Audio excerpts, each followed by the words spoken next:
त्याने आजपर्यंत प्रमाण म्हणून मानले आहे आणि याच्या बापाचा शब्द मान्य करणार की नाही? साहजिकच आहे. मी पितृभक्त आहे. बापाचा सवाल प्रतिष्ठ करणं हे माझ्या रक्तात नाही. का बोलविलं तेवढं कारण म्हणजे मी दिलेली आज्ञा तू परिपूर्ण करणार. साहजिक आहे. मी दिलेलं कार्य तुझ्याकडून शब्द माझे तुझ्या समोर एक शास्त्रबद्ध बाब आहे. एक बाप कोण आहे याचा विचार तू करायचा नाही. ते संपवायचं आहे, त्याचा सेवन करायचं आहे. फक्त ते बाप माझ्या दृष्टीत सेवा देऊ नये. बापाच्या स्वयंपाकासाठी बापाच्या शब्दासाठी त्या बोलता जगसंसापासून व्यक्त करा. हे बाप या बापाचा सेवन तुला करावा. मी शब्दाला बांधी झालोय अर्थात. मी पित्याच्या शब्दाचा बांधी आहे. माझा पिता कधी असत्य भाष्य करू शकत नाही.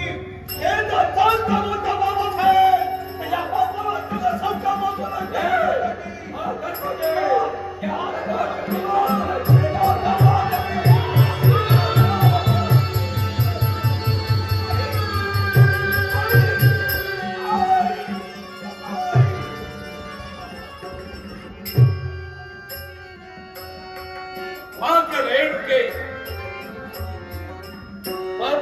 तुझ्या मनाला शिवलं जेणेकरून या विश्वाच्या ठिकाणी तू पापी बनलीस.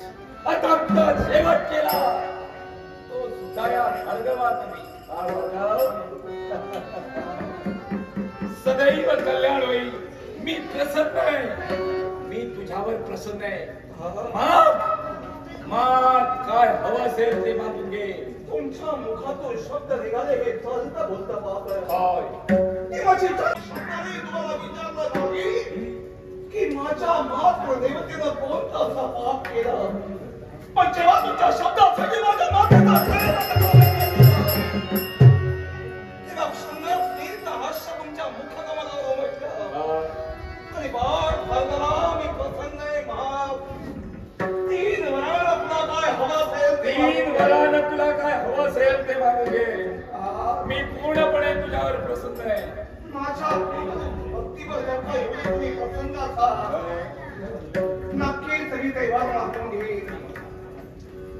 पहिल्या वराला या तुमच्या मुलाला काय हवं माहितीये का?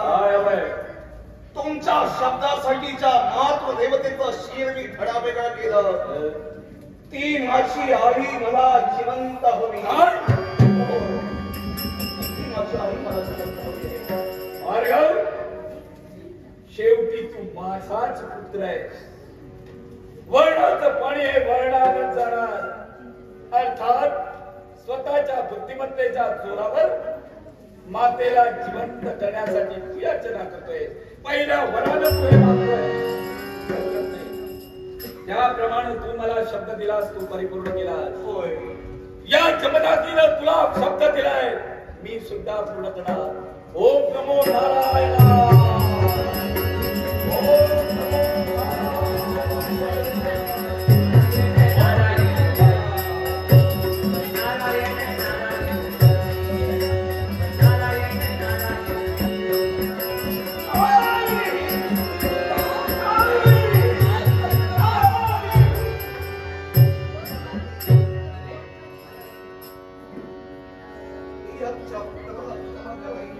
किती काळ झोपी गेले होते रे? आई तू झोपी गेली नव्हती.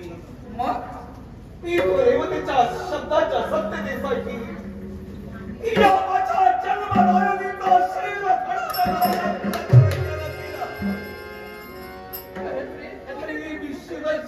केला तुझा.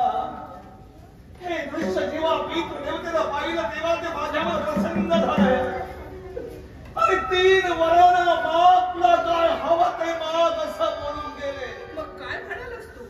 तू तमिळू चालक्ष बुद्धीला पहिल्या वरानं आई मृत झालेली माझी आई मी जिवंत करून घेतली. शोभलाच नाही बाळा. हा ते राहिले 2 वर पहिल्या वराची गुप्तता तुम्ही केला. अर्थात ती जिवंत झाली असेल पण मला तिचं मुखही पाहायचं नाही आणि तिच्याशी संवाद सुद्धा साधायचा नाही. मग दुसऱ्या वरानं हवं ते माग. मान्य. दुसऱ्या वरानं मला द्यायचं असेल त्याच्या निष्पाप माझ्या 4 बंधूंची जाळून भस्म केला. ते माझे 4ही बंधू मला दुसऱ्या वरानं जिवंत हवे. काय होय. म्हणजे माझ्याकडून तुझे बंधू मारले गेले, जळून भस्म झाले. ते पुनश्च तुला जिवंत हवे. दुसऱ्या वरानं अर्थात दिलेला शब्द परिपूर्ण करणं हे माझं कर्तव्य आहे. नमो नारायण. ओम नमो नारायण.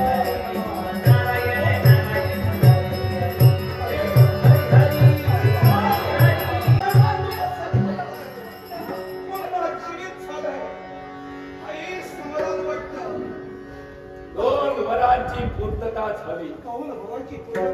मग विलंब नको. तिसऱ्या वरानं कधी लवकरात ते हवं होतं ते मागून घेतलंस ना. आता आईला एक वर पण त्या आता वरानं काय काय करू नको. तो काय आजचा उद्या काही मागण्याचा प्रसंग आला म्हणजे तो मागून घेता येईल. नाही. आई 2 वराची पूर्तता त्यांनी केली. अर्थात 3 वराची पूर्तता ते आजच करतील. पण नेमकं त्यांच्या समोर मी काय मागू हे मला सुचत नाहीये. अरे मागण्यासारखं काय आहे आपल्या जवळ.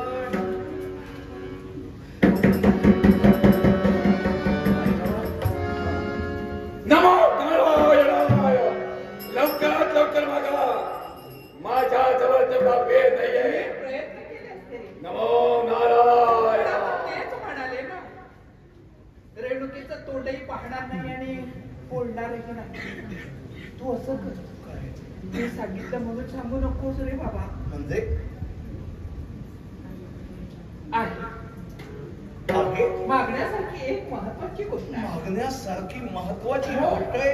आणि त्यांनी दिलेले 3 वर त्यातील राहिलेला 1 वर तो आताच पूर्ण करून घ्यायला हवा असं तुझं मत आहे. अगदी सत्य आहे. मग मला सांग भार्गवा हे घडलं कशामुळे रे. हे सारं सर्व हे त्यांच्या क्रोधामुळे घडलं. होय ना. होय. एक लक्षात ठेव. माणूस म्हणून प्रत्येकाचा जन्म होतो रे. पण माणसाच्या आधी एवढा क्रोध कामाचा नाही. एवढा असा मोठा क्रोध असला म्हणजे विपरीत परिस्थितीला तोंड द्यावं लागतं. आई नेमकं काय म्हणायचंय. राहिलेला 1 वर आहे ना त्या वरानं त्यांचा क्रोधच मागून घे. म्हणजे पुढे असा प्रसंग येणार नाही. ठीक आहे.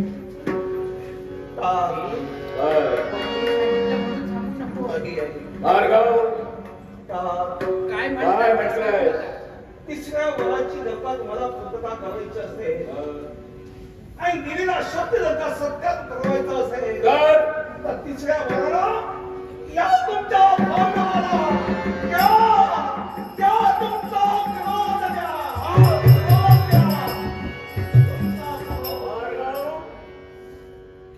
यमनाग्नीचा क्रोध सांभाळ सहजासहजी कुणाला शक्य नाही. क्रोधाचा मोजता म्हणजे यमनाग्नी आहे. आमचा क्रोध त्या सूर्याला सुद्धा सहन झाला नाही याची कल्पना तुला करून देतो. आम्ही आमच्या पुण्यातून एक क्षण बाहेर काढला. आमच्या धनुष्यावर तो आरूढ केला आणि तो शर सोडण्यासाठी तो बाण सोडण्यासाठी आम्ही तत्पर ठरलो. अंतर पार करत होता. कित्येक योजना दूर जाऊन पडत होता. तो शर पुनश्च आणण्यासाठी आम्ही हिला तुझ्या आईला पटवत होतो. हे दृश्य त्या सूर्यानं पाहिलं तो तळपता झाला. त्याला प्रत्येक वाढवलं. तिथे पाय पळू लागले आणि हिला विलंब होऊ लागला. म्हणून आम्ही असाच प्रश्न क्रोधानं केला. त्यावेळी हिनं आम्हाला सांगितलं सूर्य तप्त झालाय, भूमी तप्त झाली, पाय पळतोय. त्याच वेळी त्या सूर्याला देणार होतो तेव्हा तो सूर्य याचना करू लागला. मला जाळून विश्व करू नका. माझ्या तेजानं ही भूमी तप्त झाली. अर्थात मी तुम्हाला सहाय्य लावला होतो. तुमच्या पत्नीच्या पायात मी वाहना देतोय. त्या दिवशी वाहनांची निर्मिती झाली. त्या दिवशी वाहनांची निर्मिती झाली आणि त्याच बरोबर हिच्या मस्तकावर उडून येत होतं सूर्याचं तेज. हिला सहन होत नव्हतं. त्यावेळी त्या सूर्यानं हिला छत्र दिलं आणि त्या दिवसापासून पाय पडू नये म्हणून पादत्राण आणि मस्तकावर ऊन लागू नये म्हणून छत्र, या दोन गोष्टी या विश्वाच्या ठिकाणी सूर्याच्या निर्माण झाल्या. एवढा माझा क्रोध आहे की सूर्य शांत होतो. हा क्रोध घेण्याचा प्रयत्न करू नको. इतर काहीतरी भविष्यात माझा काय होईल याची जाणीव मला ठेवायची नाहीये. पण सांप्रता स्थितीत मी मागणी केली आहे तुमच्या घराची आणि तुम्ही मला शब्द दिला. त्या शब्दाच्या सत्यतेसाठी मला तो तुम्हाला द्यावा लागणार. म्हणजे मी तुला वर मागण्यासाठी सांगितलंय आणि त्या वराच्या योग्य करून तू माझा क्रोध मागतोयस.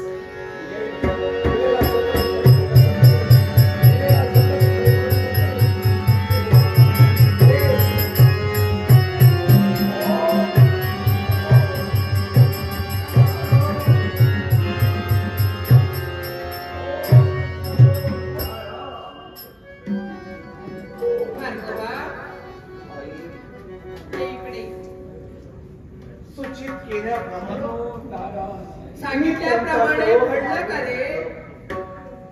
अगदी तुझ्या शब्दाप्रमाणे घडलंय. बरं मला सांग, आता ते काय करताय? कलितगात स्थिती आहे. थोडस मुदत मिळालं असतं तर फार बरं झालं. अरे अंगीचा क्रोध तू काढून घेतला, स्वर बदलला आणि अंगात काही प्राणच उरलं नाही. आता परिस्थिती जाणतो. आता परिस्थितीनुसार आधाराची गरज आहे. जोपर्यंत क्रोध अंगात असतो तोपर्यंत आधाराची गरज भासत नाही.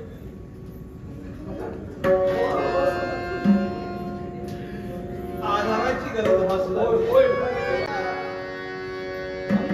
कायमान होऊ लागलं. आता अशा स्थितीत खरी आधाराची गरज तुम्हाला आहे आणि तो आधार तुमच्या समोर आहे. पण त्या आधाराला जवळ बोलव. कोण आहे? आधी जवळ बोलव, नंतर कोण आहे तो सांग. आधी आधाराला जवळ बोलव. आई काय रे? जरा इकडे. ते बोलवतंय? हो, ते बोलवत असतील तर येते बाकडी. ते बोलवत असतील तर येते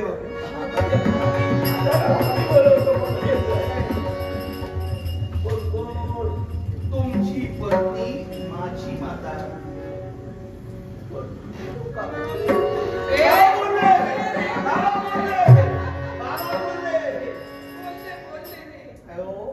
बघा म्हणाला होता एक शब्दही बायको समोर बोलणार नाही, तोंडही पाहणार नाही. आता तोंडही पाहिलात आणि हात सुद्धा दिली. तुला अजून अनुभव नाही. बाबा बोलले असं तू म्हणाला. बाबा बोलले.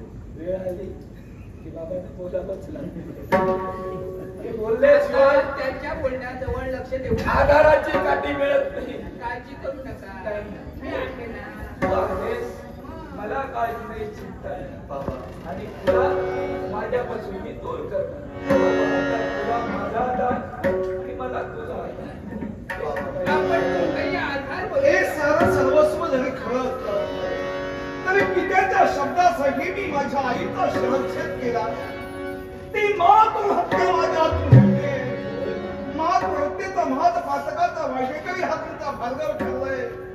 मग त्या पातकातून मला उतराई व्हायचंय बाबा. पित्याच्या वचनासाठी स्वतःच्या आईचा तू शेवट केलास बाळा. बाबा तुमच्यासाठी पण भयान पाप तुझ्याकडून घडलं. ते पाप शालन मला करायचंय. तुला उतराई व्हायचं आहे. अगदी पापात उतराई व्हायचं असेल तर सांगा सांगा एखादा मार्ग. एकच करावं लागेल. कोणता? त्या गणपती गजाननाची तुला भक्ती करावी लागेल. त्याचं कार्य तुझ्याकडून अपूर्ण राहतंय. आता ते कार्य याच्या पुढे तुला पूर्ण करावं लागेल. त्या गजाननाची निश्चित भक्ती कर. माझा आशीर्वाद तुला यशस्वी हो. पहिल्या पापक शरणार्थी मी वक्रतुंड गणपती गजाननाची भक्ती अभिषेक करीन. त्या भगवंताला प्रसन्न करून घेऊन माझा पाप तिथं मी धुवून जाईन. मंगल मूर्ती विघ्न हरा दुरित नाशना कृपा करा या मंत्राचा जप कर. हे सगळं विघ्न तो दूर करेल. कुठलंही भाषण पाठ न करता स्क्रिप्ट कुठलीही न लिहिता अशा प्रकारे दशावतार सादरीकरण केला जातो. दशावतारचे मागच्या भूमिका ह्या तुम्हाला माहीत नसतात, त्यासाठी या सुंदरशा भाजन केळुसकरबाच्या संकल्पनेतून असं सादरीकरण केलं. खरं तर वेशभूषे विरहित दशावतार सादरीकरण करायचं होतं, पण वेशभूषेशिवाय आम्ही सादरीकरण करणं हे आम्हाला उचित वाटलं नाही, कारण तेवढी रंगदेवता आपल्याला अनुरूप होणं गरजेचं असतं. मी या नाट्यप्रयोगाच्या समाप्तीकडे वळतोय आणि म्हणजे या कार्यक्रमाच्या समाप्तीकडे वळतोय. आम्ही 2 नाट्यप्रयोगामध्ये सुंदरसे प्रवेश सादरीकरण केलं. तिसराही करायचा होता, पण वेळ खूप झालेली आहे. वेळेअभावी कार्यक्रमाची सांगता आम्ही करतो ती कशी, तर बाबा मयेकर यांनी दशावतारात बादशाह हिंदी बोलून एका वेगळ्या भूमिकेनं आपला उंचीवर नेऊन ठेवला. त्या बादशाहचा संवाद मी त्यांना बोलायला सांगतो आणि त्यानंतर आम्ही भैरवीनं या कार्यक्रमाची सांगता आपल्या रसिक प्रेक्षक मायबापांच्या आशीर्वादाने करू. रसिक प्रेक्षक सार्थक साळगावकर आणि त्यांच्या हाती शस्त्र हवं. अशा परिस्थितीत शस्त्र आमच्याकडे उपलब्ध नव्हतं. त्या परिस्थितीत अचानक आम्हाला रंगमंचावर सुचलेली गोष्ट म्हणजे घडते घटना कशी ही थोडक्यात सांगतो. ते रंगमंचावर आले आणि तिथून मला दरवाजावरून त्यांनी खूण केली की माझ्या हाती शस्त्र नाहीये, मग करायचं काय. आता इथेही आपल्याजवळ तलवार वगैरे काही नव्हती. म्हटल्यानंतर माझ्या हाती दर्भ होता.